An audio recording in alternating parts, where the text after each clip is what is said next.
Assalamualaikum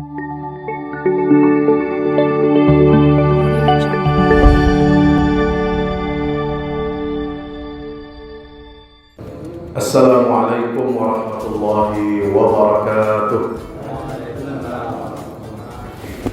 Alhamdulillahirabbil alamin wal 'aqibatu lil muttaqin wala 'udwana illa 'alal zalimin. Asyhadu an la ilaha illallahul malikul haqqul mubin wa asyhadu anna Muhammadan 'abdullahi wa rasuluhul mab'uts rahmatan lil alamin. Allahumma shalli wa sallim wa barik ala nabiyyina Muhammad wa ala alihi wa ashabihi wa man tabi'ahum bi ihsan ila yaumiddin, amma ba'du. Usi nafsi wa iyyakum bi taqwallah, ittaqullaha haqqa tuqatih wa la tamutunna illa wa antum muslimun. Bapak Ibu hadirin hadirat jamaah salat tarawih malam ke-28 bulan Ramadan di Masjid Mubasyirin, yang insyaallah kita semua senantiasa mendapatkan cucuran rahmat dan ampunan Allah Subhanahu wa ta'ala. Bapak Ibu, mudah-mudahan kita semuanya masih dalam keadaan sehat walafiat dan tidak mendapatkan tekanan batin apapun. Karena biasanya kalau mau Ramadan ini banyak yang kena tekanan batin. Ya. THR baru dapat udah habis. Ya. Tapi THR yang benar itu THR kita minta kepada Allah. Apa yang kita minta kepada Allah?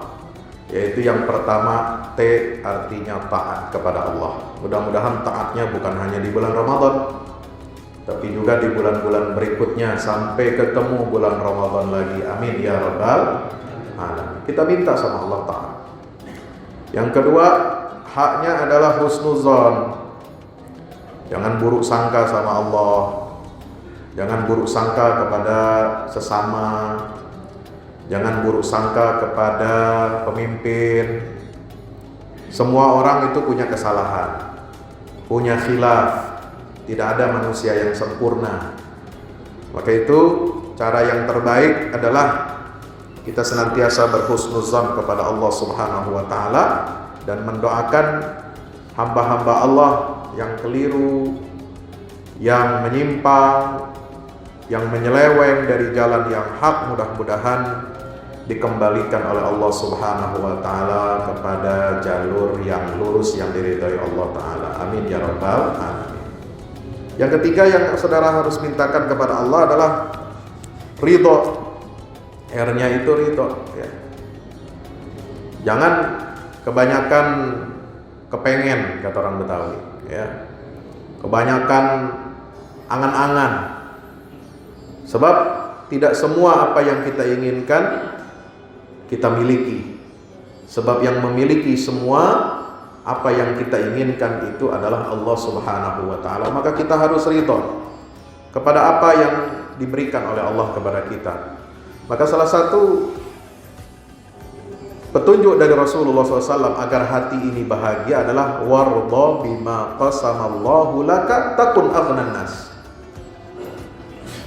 Ridholah kamu kepada apa yang telah dibagikan Allah kepada Anda. Irda bima qasamallahu lak. Allah bagi-bagiin rezeki.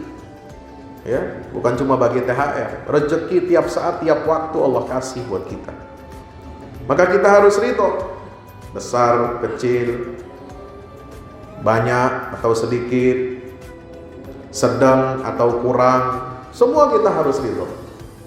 Itulah syarat kita untuk bahagia. Warda bima qasamallahu lak. Maka kalau kita ridhoi apa yang Allah berikan untuk kita, takun aghnan nas, maka Rasul mengatakan kamu akan menjadi manusia yang paling kaya.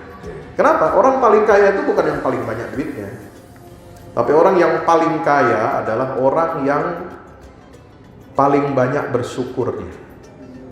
Orang yang paling ikhlas ridhonya kepada apa yang diberikan oleh Allah Subhanahu wa ta'ala. Tadi Imam baca surat Al-Hasyr, ya, kalau nggak salah. Ada salah satu ayatnya yang dibaca itu ayat 21. Mohon maaf kalau saya biasa ceramah kultum gitu, saya sering ambil apa yang dibaca oleh imam, ya. Nggak tahu kalau imam yang kebetulan tiap hari baca itu, saya juga nggak tahu ya. Ini kebetulan aja saya jadi makmumnya gitu ya. Di situ dikatakan, "Law anzalna hadzal Qur'ana 'ala jabalin la ra'aitahu khashi'an mutasaddian min khasyatillah." Seandainya kami turunkan Al-Qur'an ini kepada gunung, maka kamu akan perhatikan, akan melihat bahwasanya gunung itu akan khashi'an, ya, akan tunduk, mutasaddian, bahkan dia akan hancur, terbelah, min khasyatillah, dikarenakan apa? Rasa takutnya kepada Allah Subhanahu wa ta'ala. Itu gunung keras, cadas, makhluk yang besar. Kalau Allah turunkan Al-Quran kepada mereka, diperuntukkan untuk mereka, maka mereka pasti akan patuhi semua aturan-aturan Allah di dalam Al-Quran. Jabal itu di dalam Al-Quran itu ada 5. Ada berapa? Ada 5. Ingat kisahnya Nabi Ibrahim? Ketika dia pengen tanda bahwa Allah itu bisa menghidupkan makhluk yang sudah mati, Allah perintahkan apa? Suruh potong-potong apa? Burung. Ditaruh di mana? Di atas puncak-puncak bukit atau gunung. Nah, itu jabal yang pertama. Artinya apa? Gunungnya Nabi Ibrahim. Itu di surat Al-Baqarah ayat 260. Qala Ibrahimu Rabbi arini kaifa tuhyil mauta qala awalam tu'min qala bala walakin liyatma'inna qalbi qala fakhudh arba'atan minat-tini fakhudh arba'atan minat-tayri fasurhunna ilaika thumma ij'al ala kulli jabalin minhunna juz'a. Nah, jadi gunung di sini menjadi saksi akan kebesaran dan kekuasaan Allah. Menjadi saksi apa? Gunung itu menjadi saksi bahwa bagian potongan-potongan burung itu kemudian atas izin Allah dia bisa hidup dan menyatu kembali menjadi satu burung yang utuh ketika dia sebelumnya masih hidup. Subhanallah. Gunung yang kedua disebutkan oleh Allah di dalam surah Al-A'raf ayat 143. Itu gunungnya Nabi Musa. Ketika apa? Ketika Allah Subhanahu wa ta'ala perintahkan kepada Musa untuk melihat gunung. Bagaimana reaksi gunung kalau seandainya Allah itu tampak di situ? Rabbi arini, ya, anzur ilaik, kata Nabi Musa. Ya Allah, tunjukkan saya bagaimana saya bisa melihat engkau. Qala lan tarani, engkau nggak bisa makan melihat aku dengan kasat mata, kata Allah. Ya, namanya manusia. Ya, ngelihat makhluk gaib aja ente pada kabur, ya kan? Baca-baca ayat kursi, ya kan? Baca muawwidzatain, ngeri, takut, ya. Baru lewat sis kamling pakai sarung warna putih aja udah takut, gemeteran, ya. Ini Allah yang maha besar, yang maha agung, maha pencipta, ya. Kalau ada seorang hambanya, hatta dia seorang nabi, kalau pengen melihat wujud asli Allah, nggak bisa di dunia ini, karena bukan tempatnya. Ya. Lantarani, walakin inzur ilal jabal, fa in istaqarra makanahu fasawfa tarani, falamma tajalla rabbuhu lil jabali ja'alahu dakkaw wa kharra Musa sa'iqa. Jadi ditantang sama Allah. Coba lihat itu, ente lihat gunung aja deh. Kalau seandainya gunung itu masih tetap utuh ketika aku tampakkan diri di situ, gunung ini masih ada, masih utuh, nggak hancur, kamu baru bisa lihat saya. Ya. Tapi ketika Allah tampakkan, berusaha untuk menampakkan, ya, di atas gunung itu, maka gunungnya itu yang hancur, yang meleleh, ya, tidak bisa untuk menahan kebesaran dan kekuasaan Allah Subhanahu. Ini namanya Gunung Musa. Biasa kita kenal dengan Tur Sina. Yang ketiga adalah gunung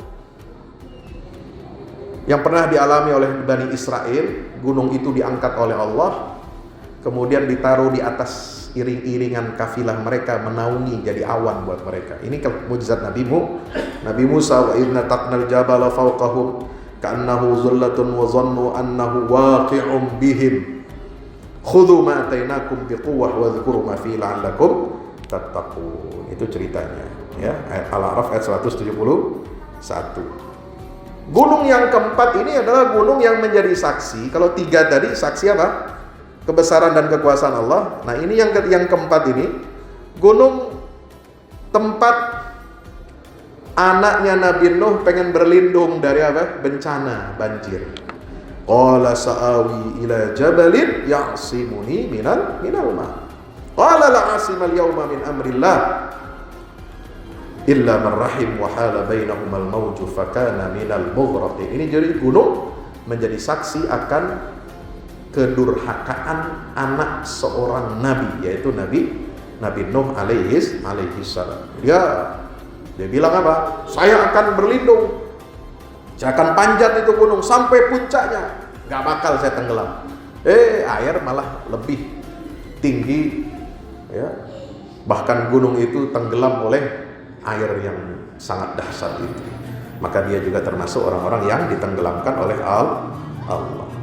Yang kelima adalah untuk umat Rasulullah. Gunung ini seandainya Allah turunkan Al-Quran ke atas gunung, maka gunung itu akan apa?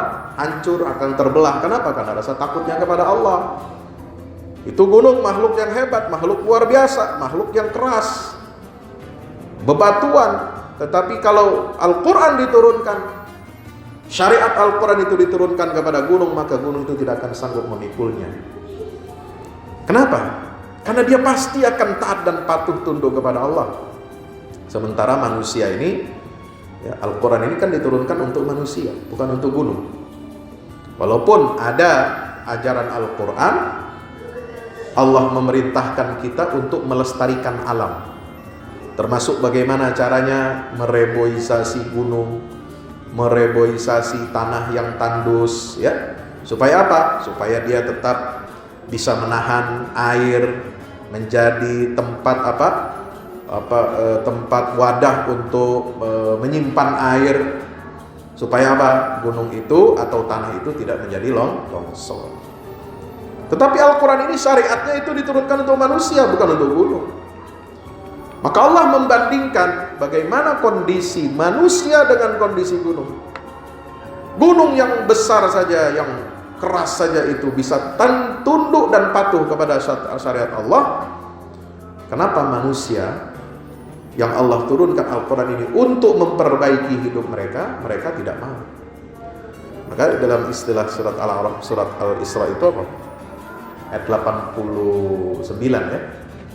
Walaqad sarrafna fi hadzal Qur'ani min kulli mathal fa aba aktsarun nasi illa kufura.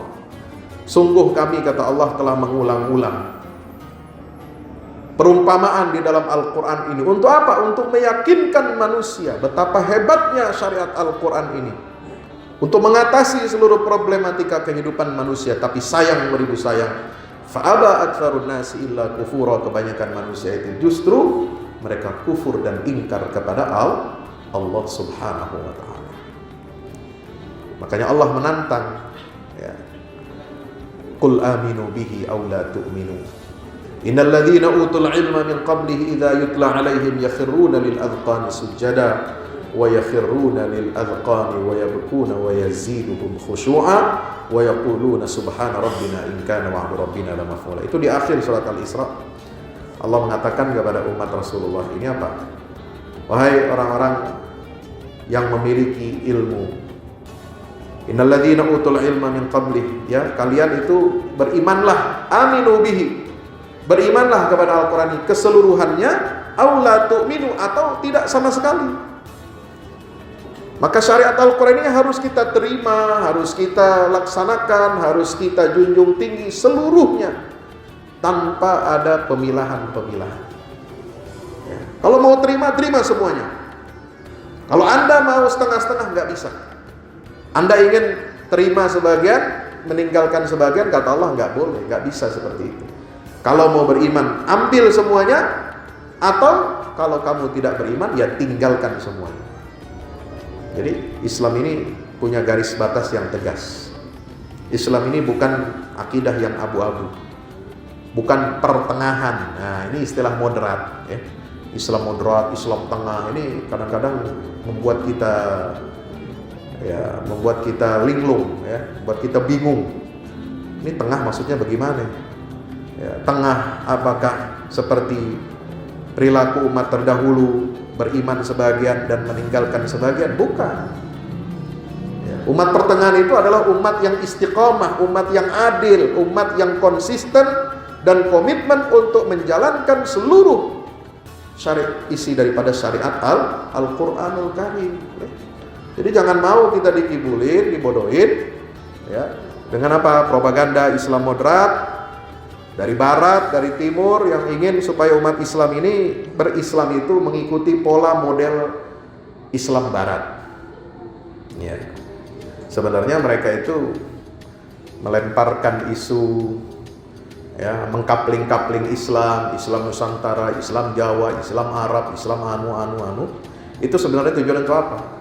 Supaya orang Islam ini nggak punya prinsip. Kalau udah nggak punya prinsip, nah lu contoh Islam model kita, Islam model Barat, Islam yang liberal, Islam yang tidak punya syariat, Islam yang tidak punya akhlak. Ya, Anda berislam silahkan berislam, syahadat nggak apa-apa syahadat. Ya, emang begitu pengennya Barat. Ya, kita tetap dalam syahadat iya. Kalau menurut gereja kan kita pengennya mau apa? Dimurtadin semua, masuk agama mereka. Enggak, kalau model sekarang enggak. Nggak apa-apa orang Islam tetap dalam Islamnya, syahadat, sholat, ya, tapi Islam yang tanpa syariat, Islam yang tanpa akhlak, Islam yang menerima LGBT, Islam terima homoseksual, Islam yang mengkampanyekan perkawinan beda agama, Islam yang nano-nano, na'udzubillah min, Islam yang tidak ada ruhnya, akidahnya sudah hancur. Kenapa? Karena menerima ajaran bahwa semua agama itu benar. Semua agama, pengikut agama semua masuk dalam surga. Ya, bahkan ada tokoh kita yang bilang kalau umat Islam doang yang masuk surga, kesian, sepi surga. Karena lebar-lebar tuh surga. Jannatin arduhas samawati wal ardh uiddat lil muttaqin. Kesian dong umat Islam kesepian. Mana yang layak? Ya, ini cara berpikir norak. Tahu norak? Ya. Dikirain di sorga gede lebar begitu bikin kita kesepian. Kagak bos, banyak hiburan, ya kan? Mau fasilitas apa ente mau tinggal ngomong, ya. Mau temen nonton bioskop ada, ya. Mau temen bidadari mau berapa ada, tinggal minta. Mau makan apa, mau minum apa, mau pesan apa, ya, asal jangan pesan Grab aja di sono kagak. Gak usah pakai nganter Grab, langsung aja sekejap mata, ya. Mau pergi kemana, ya. Enggak begitu cara kita berpikir, ya. Sebab kunci surga itu apa? La ilaha illallah Muhammadun Rasulullah. Nabi SAW mengatakan sudah apa? Apa itu iman? Antu'mina billah wa malaikati wa kitabi wa rusuli wa bil yaumil akhir wa bil qadari khairi wa syarri. Apa itu Islam? Antasyhadu an la ilaha illallah wa anna Muhammadar Rasulullah, iqamis shalah, zakat, dan seterusnya. Ya, jangan kita mengurang-urangi. Ini sekarang penyakit umat zaman sekarang ini, ya, kita dihembuskan sebuah virus yang lebih mematikan daripada corona, ya, lebih mematikan daripada virus-virus yang berkembang di zaman kita sekarang. Ini virus menghancurkan dan menghantam akidah kita. Virus ini yang akan menghancurkan dan menyerang syariat kita. Virus ini yang akan menyerang bagian bangunan akhlak yang ditanamkan di dalam Al-Qur'anul Karim. Maka itu marilah kita berpegang teguh kepada Al-Qur'an, karena Ramadan ini adalah bulan Al-Qur'an.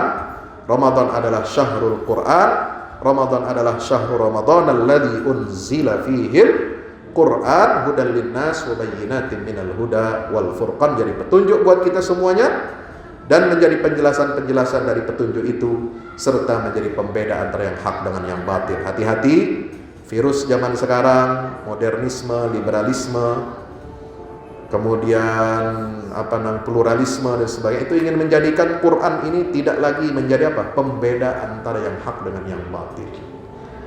Nauzubillah, tsumma nauzubillah min zalik. Mudah-mudahan kita senantiasa berlindung kepada Allah Subhanahu wa taala dan kita kuatkan iman Islam kita dengan apa? Dengan ibadah puasa ini, agar kita menjadi hamba yang bertakwa kepada Allah Ta'ala. Amin ya rabbal alamin. Wassalamualaikum warahmatullahi wabarakatuh.